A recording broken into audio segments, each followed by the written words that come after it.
ይውላችሁ አህዛብ ቢቀበሉ ባይቀበሉ መናፍቃን ቢቀበሉ ባይቀበሉ ፈላስፋዎች ቢቀበሉ ባይቀበሉ ምድራውያን ሳይንቲስቶች ቢቀበሉ ባይቀበሉ የዚህ ዓለም ጠቢባን ቢቀበሉ ባይቀበሉ ቢያምኑም ባያምኑም ድንግል ማርያም ዘላለማዊት ድንግል ናት።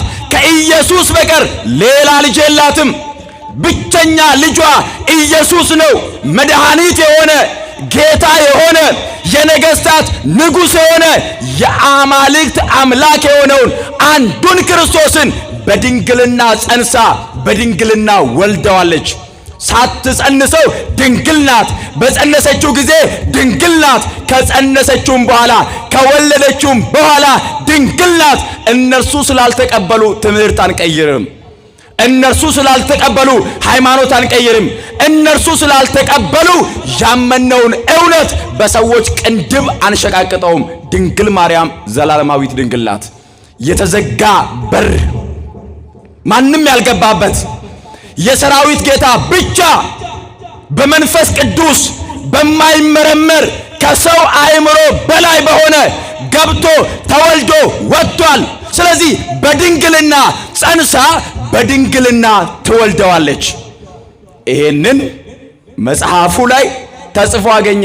ድጋሚ ሰረዘው። ሴት ትጸንሳለች አለ። ይህ ጉዳይ ለሶስተኛ ጊዜ ሆነ። እየተኛ ሲነቃ ተፍቆ ያገኘዋል። እየተኛ ሲነቃ ተፍቆ ያገኘዋል። መድኃኔዓለም ያንቃን።